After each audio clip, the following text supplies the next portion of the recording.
The day the aliens came was sunny. Dr. Jun Kim stood in the open field, his heart beating fast. Behind him, army trucks and government cars lined the road.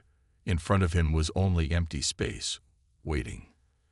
"Are you sure you want to do this alone?" asked General Lee through the radio in Jun's ear.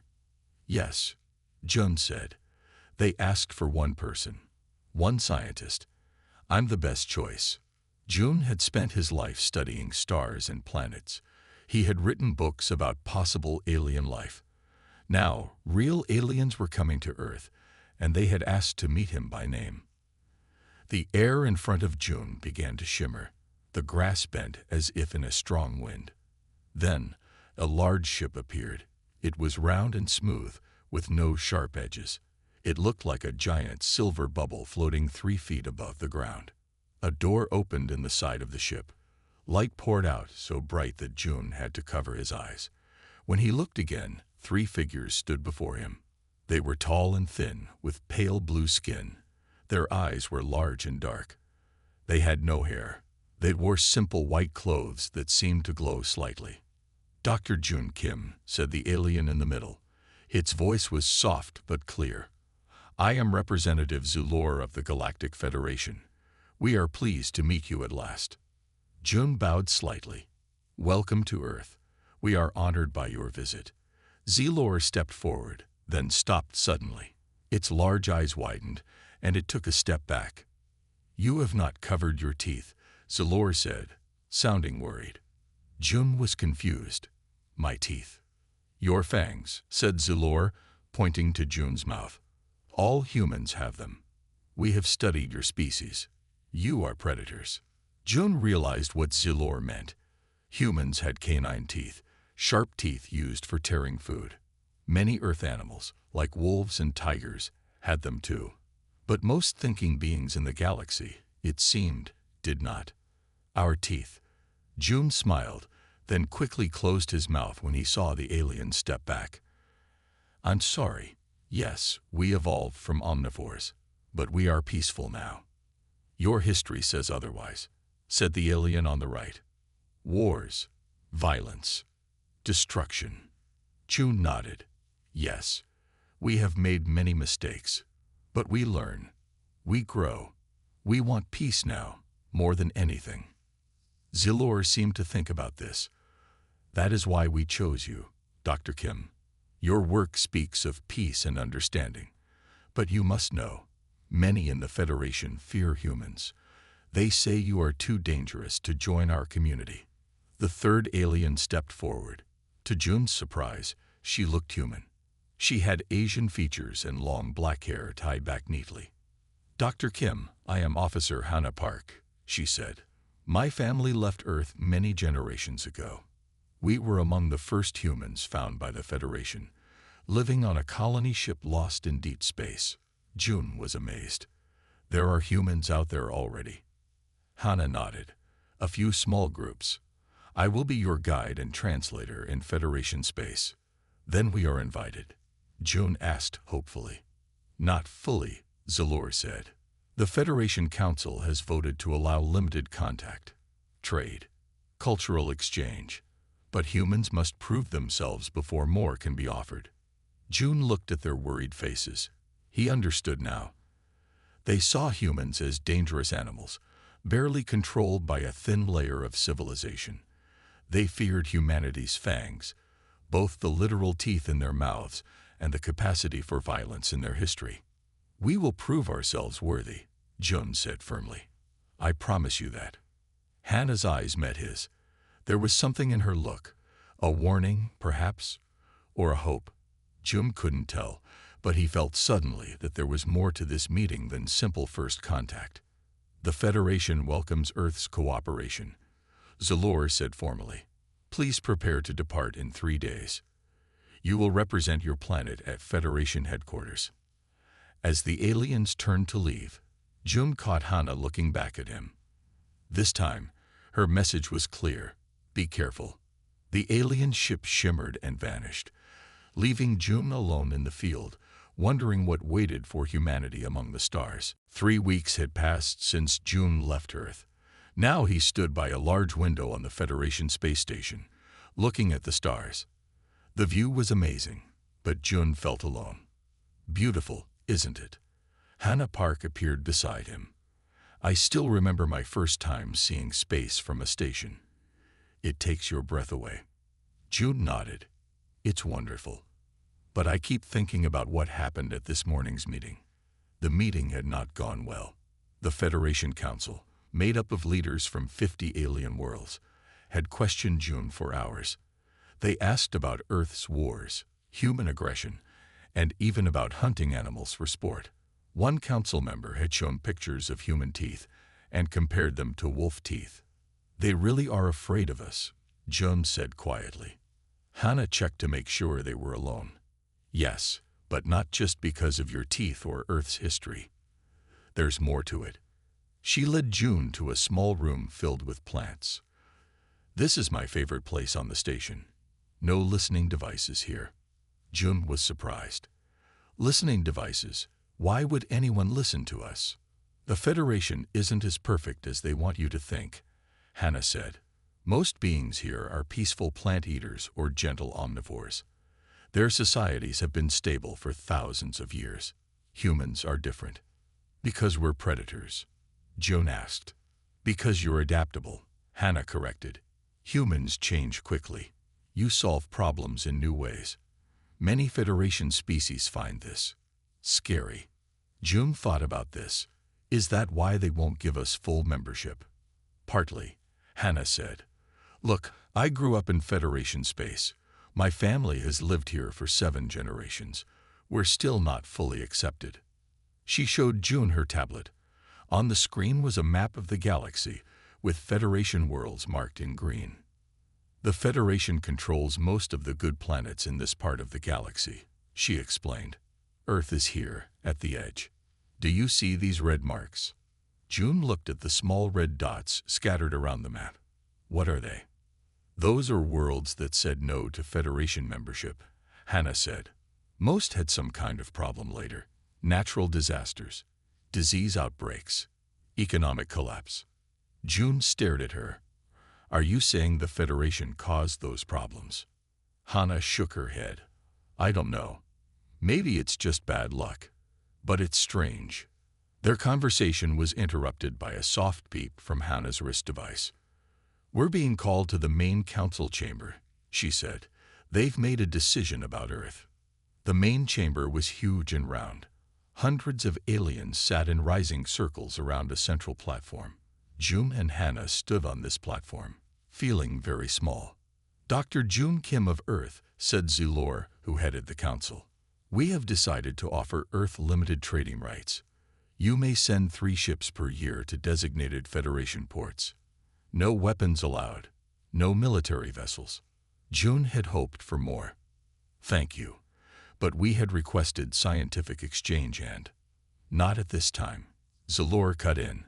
However, we have another offer. The Federation needs scientists for a research station on Moon Epsilon. We would like you to join this mission, with Officer Park as your liaison. Jun looked at Hannah, who seemed surprised by this announcement. What would we be studying? Jun asked. A new energy source, Zulor said. Very important work. You would represent Earth's interests while proving humans can work peacefully with other species. Jun understood what wasn't being said. This was a test. If he did well, Earth might get better terms. If he failed, even the limited trading rights might be taken away. I accept, Jun said. Later, as they walked back to their quarters, Hannah spoke quietly. Be careful, Jun. The Council never sends important people to Moon Epsilon. It's far from anything important. Then why send us there? Jun asked. Hannah's eyes were worried, either to keep you away from something, or to see what humans do when no one is watching. Either way, we need to be careful. Jun nodded, wondering what he had gotten himself into. The stars no longer looked beautiful. They looked cold and distant, like the eyes of the council members when they looked at him. Moon Epsilon was small and cold. The research station sat on its dark surface like a metal bug with many legs. Inside, it was warm but crowded. 10 scientists from 8 different worlds worked there. Now June and Hannah joined them. "Welcome to our little home," said Dr. Clicks. He was an insect-like alien with 4 arms and large eyes that didn't blink. "We are all happy to have Earth's top scientists with us." June smiled carefully, keeping his lips closed to hide his teeth. He had learned this trick after seeing how nervous his teeth made most aliens. "Thank you. I'm excited to help," June said. "Can you show me what you're studying?" Dr. Clicks led them through narrow halls to a large room filled with machines. In the center was a clear case. Inside the case was a small blue stone that glowed softly. "This is Element X," Dr. Clicks said proudly. "We found it on this moon 3 months ago. It gives off energy without getting smaller or weaker." June looked at the stone with great interest. "Unlimited energy. That's amazing. How does it work?" "That's what we're trying to learn," Dr. Clicks said. "So far, we know it reacts to certain minerals. When we put it near them, the energy output changes." A new voice spoke from the doorway. "And sometimes it reacts in dangerous ways." June turned to see a tall human man with broad shoulders. He wore a security uniform with a small earth patch on the sleeve. "This is Officer Taiho," Hannah said. "He was sent from Earth last week to help with security." Taiho nodded at June. "Good to meet you, Doctor. 2 weeks ago, Element X nearly burned through its case when Dr. Clicks tested it with a new mineral. We need to be careful with this thing." Dr. Clicks made an odd clicking sound that might have been a laugh. "Officer Taiho worries too much. Element X is perfectly safe when handled correctly." Over the next few days, June worked long hours studying Element X. It was unlike anything he had seen before. The stone seemed to create energy from nothing, breaking the laws of physics as humans understood them. One night, as June was working late, he noticed Hannah sitting alone in the station's small eating area. She was looking at a message on her tablet, and her face showed worry. "Is everything okay?" June asked, sitting across from her. Hannah quickly turned off her tablet. "Yes, fine. Just tired." June didn't believe her. "Hannah, we're partners here. If something's wrong, I should know." After a moment, Hannah sighed. "It's my sister, Sumai. She's a doctor working on Terra Nova, a frontier world at the edge of Federation space." "And?" June asked. "And she hasn't answered my messages for 3 weeks, Hannah said. "That's not like her. We talk every week, no matter what." June frowned. Could it be just bad communication? Terra Nova is far away. "Maybe," Hannah said. But in her last message, she said she had found something strange. People getting sick in one town, all with the same symptoms. She was investigating. "What kind of sickness?" June asked. She didn't say exactly, just that it wasn't natural. Hannah looked at her tablet again. "She promised to send me her research, but it never came." Taiho appeared in the doorway. "Sorry to interrupt, but Dr. Clicks wants to see you both. He's found something new about Element X." They followed Taiho back to the lab. Dr. Clicks was excitedly moving around the blue stone, which was glowing brighter than before. "Look at this," Dr. Clicks said. "I tested it with a mineral from Terra Nova, and the energy output tripled." June noticed Hannah freeze at the mention of Terra Nova. "Terra Nova? That's interesting," June said carefully. "I've been reading about that planet. Didn't they recently vote against full Federation membership?" Dr. Clicks's movements slowed. "Yes, foolishly. They wanted to keep their independence." He looked at June with his unblinking eyes. "Independence is overrated, Dr. Kim. The Federation protects its members." "And non-members?" June asked. "They must protect themselves," Dr. Clicks said simply. "Now, shall we continue our work?" As they studied the glowing stone, June caught Hannah's eye. The worry in her face had changed to fear. Something was very wrong, and they both knew it. 2 weeks passed on Moon Epsilon. June spent his days studying Element X and his nights searching for information about Terra Nova. He hadn't told Hannah what he was doing. He wanted facts before he shared his worries. Tonight, Jun sat alone in his small room, looking at his tablet. He had asked his Earth contacts to send him all Federation records they could access.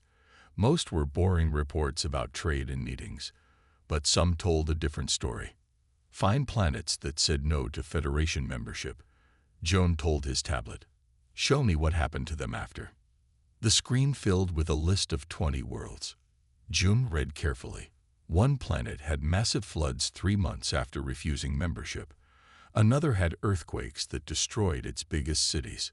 A third faced a deadly sickness that killed thousands. This can't be just bad luck, Jun whispered to himself. A soft knock on his door made him jump. He quickly closed the files before saying, "Come in."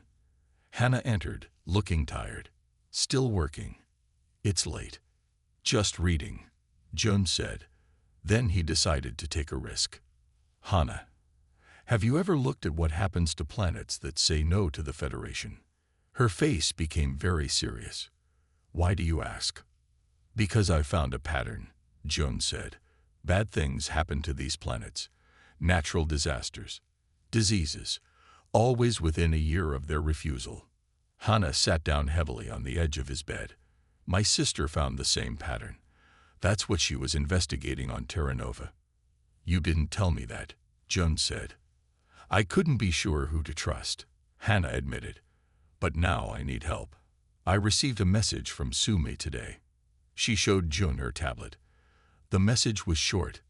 "Evidence found. Not natural. They know I know. Don't trust F help." "F must mean Federation," Jun said. "What evidence is she talking about?"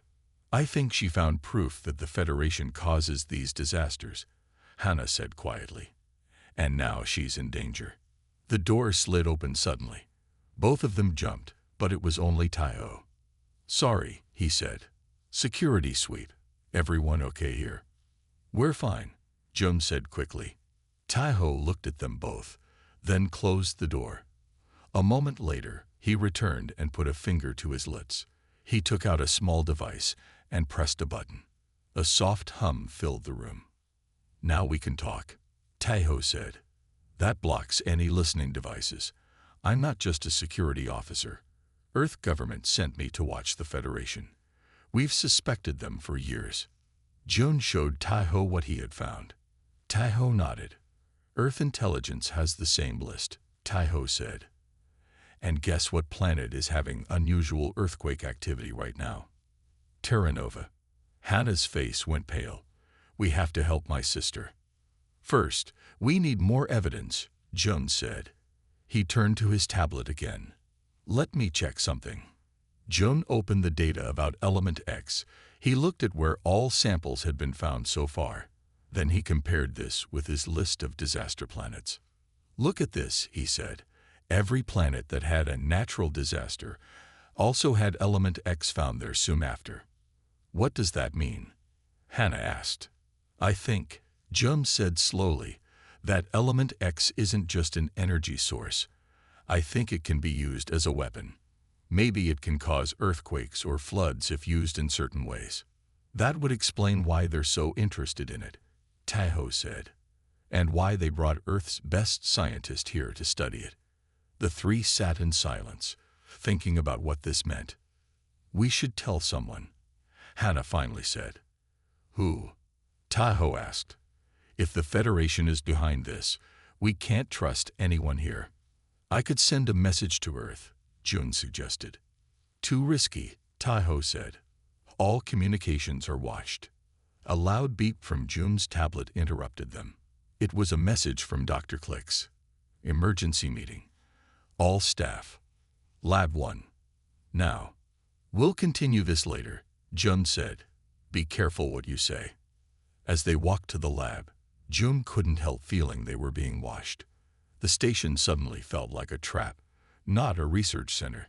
And somewhere on a distant planet, Hannah's sister was in danger, possibly because she knew too much. Jun touched the small earth pin on his coat for luck. Whatever happened next, they needed to be ready. The emergency meeting was short. Dr. Clicks told everyone that the Federation Council wanted faster results. 2 new scientists would arrive tomorrow to help. After the meeting, Dr. Clicks asked June to stay behind. Dr. Kim, Clicks said when they were alone, "Your work has been excellent, but I must ask, why are you looking at old Federation records? Records about planets that are not part of our research." June felt cold inside. Someone had been watching his searches. "Just background reading," June said calmly. "I like to understand the bigger picture." Dr. Clicks's large eyes didn't blink. "I see. Well, please focus on element X only. The other matters are not your concern." That night, June couldn't sleep.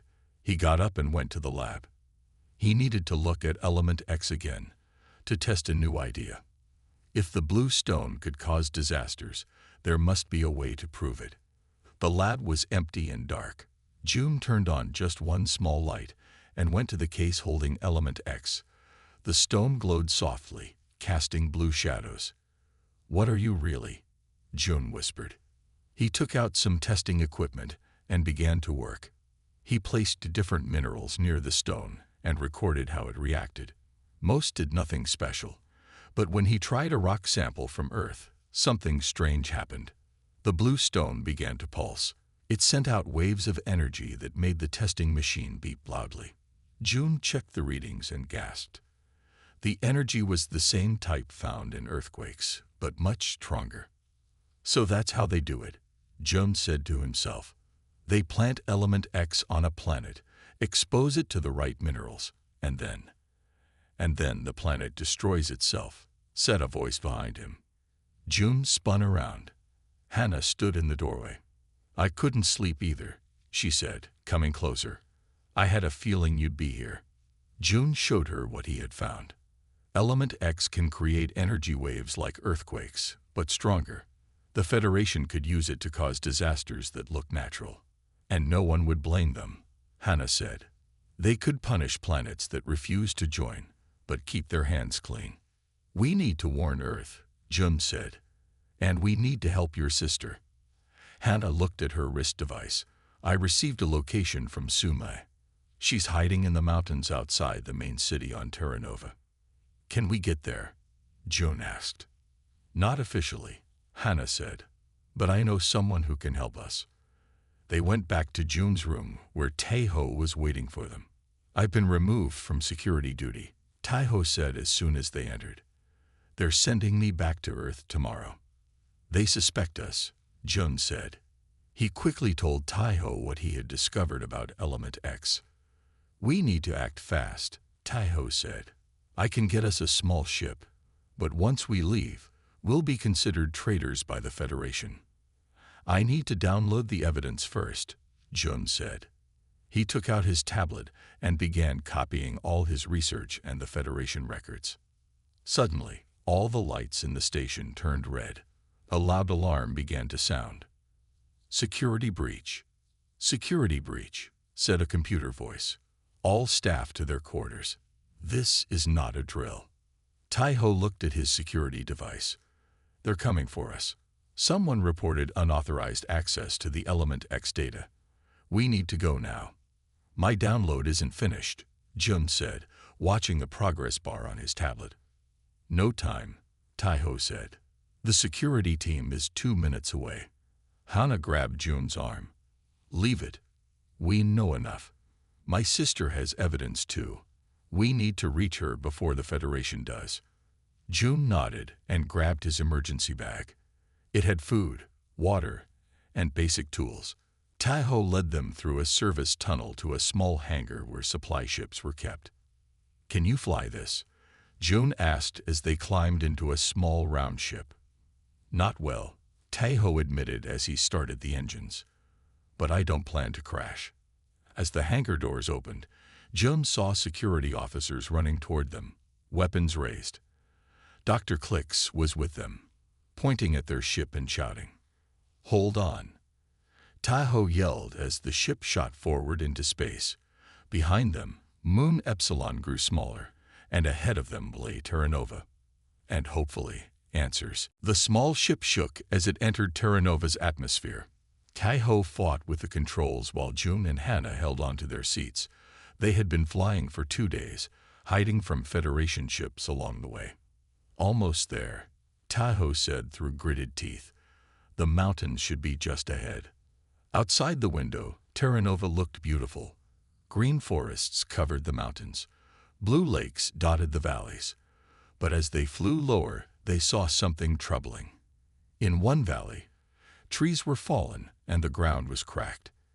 It looked like a giant hand had crushed everything.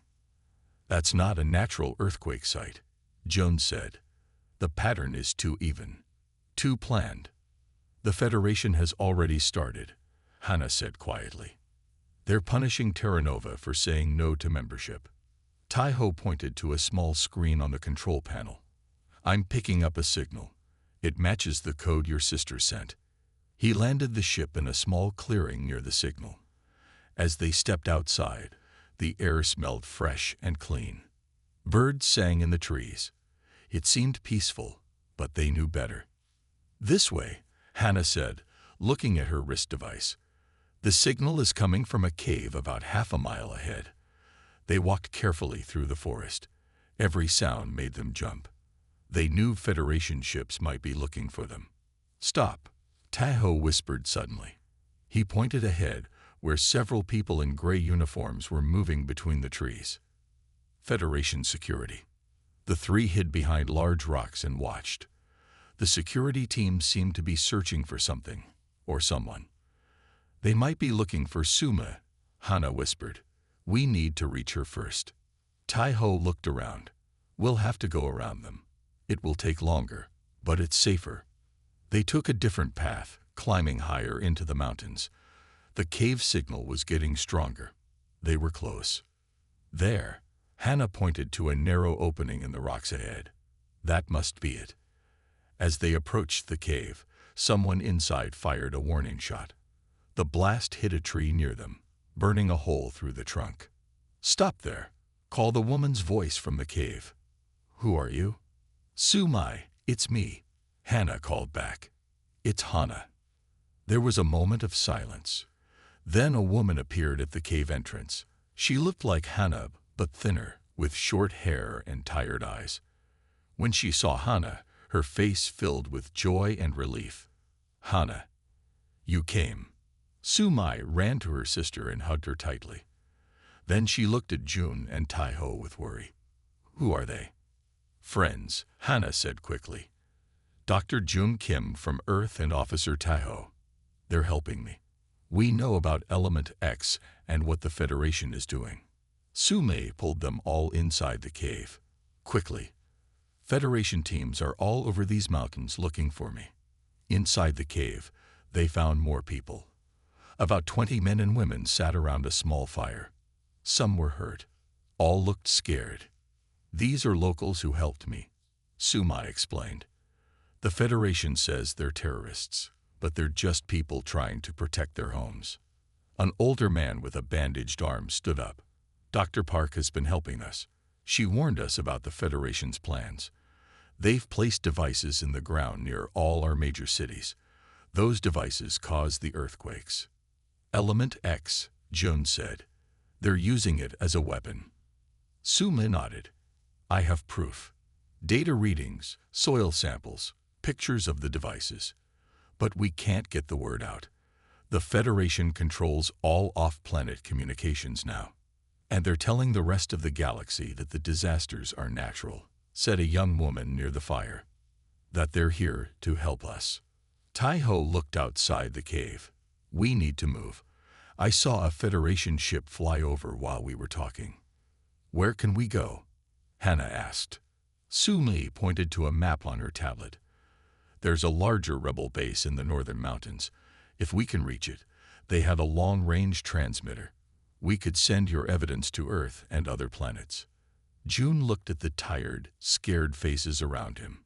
These people were counting on them now. Somehow, they needed to reach that base and expose the truth about the Federation. "Let's go," he said. "We'll need to move quickly and quietly." As they prepared to leave the cave, June caught Hannah looking at her sister with worry and love. Now he understood. This wasn't just about proving a conspiracy. It was about saving someone Hannah cared for deeply. Night had fallen on Terra Nova. June, Hannah, Sumai, Tahoe, and 3 local rebels moved quietly through the dark forest. They had been walking for hours, staying away from open areas where Federation ships might spot them. How much further? June whispered to Sumai. His feet hurt, but he tried not to show it. About 2 more miles, Sumai said. But there's a problem. We need to cross the main road, and Federation troops control it. We could wait until morning, Tahoe suggested. Sumai shook her head. No time. I picked up Federation messages on my device. They're planning to test another Element X weapon tomorrow. A big one. It could destroy the entire rebel base. Then we go now, Hannah said firmly. They reached the edge of the forest. Ahead lay a wide road with bright lights. Federation vehicles moved up and down, filled with troops. Guard posts stood at regular points along the road. We'll never make it across, said one of the rebels, a young man named Jun. Yes, we will, Tahoe said. He pointed to a large Federation truck approaching. That supply truck will stop at the guard post. While they check it, we can slip under it and hold on to the bottom. That's crazy, Jun said. That's human thinking, Tahoe replied with a small smile. Sometimes crazy works. They waited until the truck slowed at the guard post. Then they ran low across the ground and slid under the massive vehicle. They held onto metal bars beneath the truck. The metal was hot and hard to grip. Jun found himself next to Hannah. She looked scared but determined. Above them, they heard voices as guards checked the truck. All clear, a guard finally said. Move on. The truck started moving again. For 10 long minutes, they held on as it drove down the road. Finally, Sumai signaled, and they dropped from the truck one by one, rolling into ditches beside the road. Everyone okay? Jun asked when they were all safely hidden.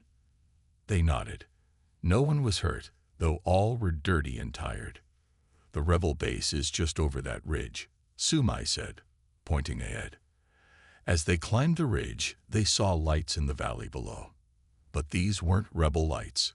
A large Federation compound stood where the rebel base should have been.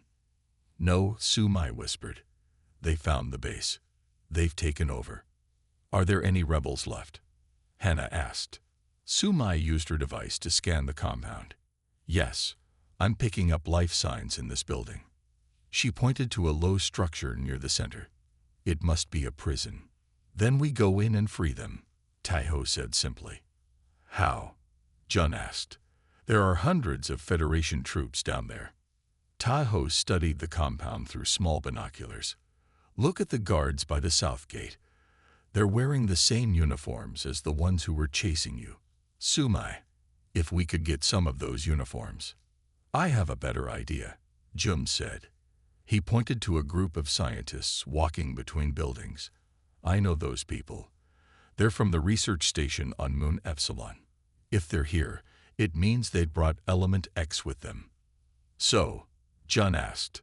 So I'm a Federation scientist too, Jun said. I could walk right in. Say I got separated during the search for rebels. Too dangerous, Hannah said quickly.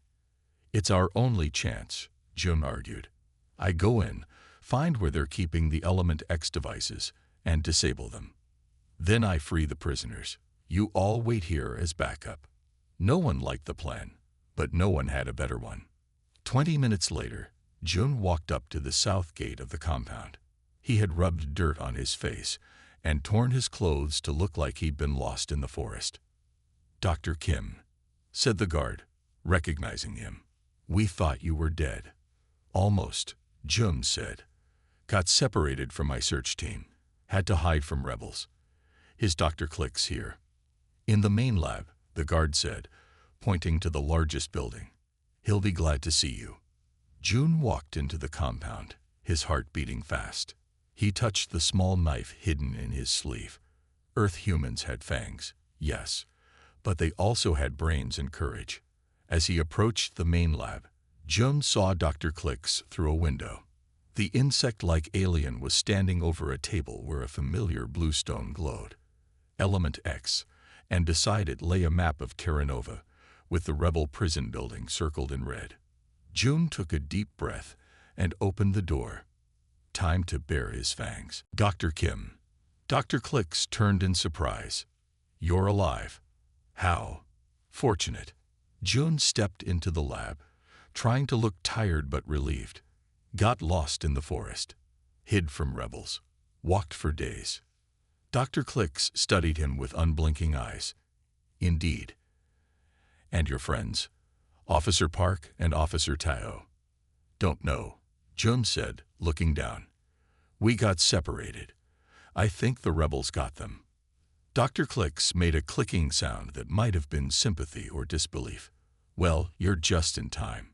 We're about to make history. What do you mean? June asked, stepping closer to the table with Element X. Terra Nova has been difficult, Dr. Clicks said. They refuse Federation membership. They harbor terrorists. But after tomorrow, they will beg to join us. He pointed to the blue stone. We've modified Element X. When placed in the planet's fault line, it will cause an earthquake 10 times stronger than anything we've done before. Just enough to destroy rebel strongholds without damaging valuable resources. That's impressive, Jun said, fighting to keep his voice steady. Where will you place it? Dr. Clicks pointed to a spot on the map. Here. The fault runs directly under the northern mountains. Most rebel bases are there. June nodded, memorizing the location. And what about them? He pointed to the prison building on the map. Rebels we've captured, Dr. Clicks said dismissively. Some will be questioned. The rest will be examples. Can I see them? June asked. I'd like to know if any saw my friends. Dr. Clicks seemed to consider this. Very well. But first, help me prepare the Element X device. Your human hands are more precise than mine for certain adjustments. For the next hour, June pretended to help Dr. Clicks. He carefully made small mistakes in the device settings. Not enough for Dr. Clicks to notice, but enough to make the device less powerful. Perfect, Dr. Clicks said finally. It will be deployed at dawn. Now let's visit your rebels. They walked across the compound to the prison building. Guards saluted Dr. Clicks as he passed. Inside, long rows of cells held men and women of all ages. They looked thin and scared. Any humans among them? June asked, scanning the faces. Just one, Dr. Clicks said, leading him to the last cell. A doctor. Very stubborn. June's heart jumped when he saw Su Mai sitting in the cell. She had been captured. Her face was bruised, but her eyes were still fierce. She looked up at June without recognition. Did you see 2 humans in the forest? June asked her. A woman and a man. Federation officers. Su Mai stared at him blankly. I saw many things before your soldiers beat me. Maybe I would remember better if you let me out. Dr. Clicks made an angry clicking sound. Typical human defiance. This is why your kind is dangerous. You never know when to submit. Maybe that's our strength, not our weakness, June said quietly. Dr. Clicks turned to him sharply. What did you say? June knew his cover was thin now. He needed to act. I said, I need to check the other cells. As they walked back down the row, June spotted something through a window. Outside, in the shadows, he saw movement. Taiho's face appeared briefly, then vanished. His friends had followed him. I think I've seen enough, June told Dr. Clicks. Thank you. You seem different, Dr. Kim, Dr. Clicks said, studying him closely. Your time in the forest changed you. It helped me see things clearly, June replied. They returned to the lab. Dr. Clicks went to a computer and typed something. Moments later, an alarm sounded. That's strange, Dr. Clicks said, though he didn't sound surprised. Security alert. The lab door opened. 4 armed guards entered, weapons pointed at June. Dr. Jum Kim, Dr. Clicks said coldly. You are under arrest for treason against the Federation. Your friends have been spotted outside the compound. Soon they will join you." Jun didn't resist as the guards took his arms. He had expected this, but he had also pressed the small emergency button on his wrist device. The signal would tell Taiho and the others to start the backup plan. "You were never going to let Earth join the Federation as equals, were you?" Jun asked Dr. Clicks. "Equals?" Dr. Clicks laughed, a harsh clicking sound. "Predators cannot be equals. Your kind would eventually bare your fangs and try to take control. That is your nature." "You're right about one thing," Jun said as the guards led him away. "We do bare our fangs, but not for control. For protection. For those we care about." Dr. Clicks didn't understand, but soon he would. The guards pushed Jun into a cell next to Sume's. As soon as they left, she moved to the wall between them. "That was brave and stupid," she whispered. "What's your plan now?" "Wait," Jun said. He looked at his wrist device. A small light was blinking. Not long now. Outside, darkness had fallen completely. The compound was quiet except for the guards walking their routes. Then, suddenly, all the lights went out. "What's happening?" Sume asked. Jun smiled in the darkness. "Tahoe. He was a security officer, remember? He knows how to disable power systems." Moments later, they heard shouts and the sound of running feet. Then blaster fire. The emergency lights came on, casting red shadows everywhere. Their cell doors slid open. Taiho stood there, holding a Federation weapon. Behind him were Hannah and the rebels. "You took your time," Jun said with a smile. "Traffic was bad," Taiho replied. He handed Jun a blaster. "Here, we need to move fast. I've set charges to blow in 10 minutes. "No," Jun said. "Not yet. We need to stop the Element X device first. If it goes off, it will kill thousands." "Where is it?" Hannah asked, helping her sister stand. "Main lab," Jun said, "but it's probably heavily guarded now." "We'll handle the guards," Taiho said. "You handle the science." They moved through the compound, staying in shadows. Most Federation forces were fighting rebels at the main gate, where a bigger group had attacked as a distraction. At the lab door, 4 guards stood ready. Taiho signaled to the others, and they attacked from different directions. The fight was short but fierce. Soon, all 4 guards were down. Inside the lab, Dr. Clicks was working frantically on the Element X device. He looked up in shock as they entered. "Stop," Jun commanded, pointing his weapon at Dr. Clicks. "You don't understand what you're doing," Dr. Clicks said. "This device is already activated. If I don't finish the programming, it will explode right here." "He's lying," Sume said weakly. "I studied their technology. It can't explode without the mineral catalyst." Dr. Clicks hissed in anger. He pulled out a hidden weapon and fired at Sume. Hannah jumped in front of her sister.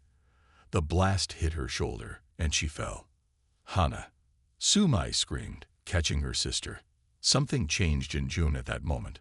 A cold anger filled him. Without thinking, he rushed at Dr. Clicks, moving faster than he ever had before. His teeth were bared, not in a smile, but in fury. Dr. Clicks fired again, but Jun was already upon him. He knocked the weapon away and pinned the alien to the floor. "You feared our fangs," Jun said, his voice low and dangerous. "Now you know why." Taiho quickly tied up Dr. Clicks, while Jun went to the Element X device. Using his knowledge from the research station, he carefully disabled it. "Hannah, stay with us," Sume was saying, holding her sister. "Please." Jun knelt beside them. "How bad is it?" "Bad," Sume said, tears in her eyes. "The blast damaged major blood vessels." Jun looked around desperately. His eyes fell on Element X, still glowing softly. "Wait," he said.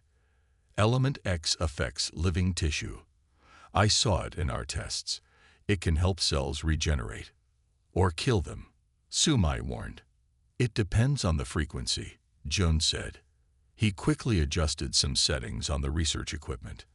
I think I can tune it to help her. With Sumi's help, Jung created a narrow beam of energy from element X. They carefully directed it at Hannah's wound. The blue light pulsed, and slowly the bleeding stopped. Hannah's eyes fluttered open. Did we win? She asked weakly. Yes, Sumi said, holding her sister tightly. Thanks to your human friends. Outside, the fighting had stopped. The rebels had overcome the Federation forces. Taiho had transmitted the evidence of Federation crimes to Earth and other worlds using the compound's communication system. 3 months later, Jum stood in a large hall on Earth. Representatives from 20 planets were meeting to form a new galactic council. The corrupt Federation leaders had been removed from power. Hana, fully recovered, stood beside him.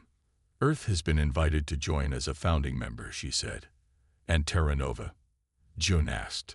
Also a founding member, she said with a smile. My sister is their representative. Jun thought about how far they had come.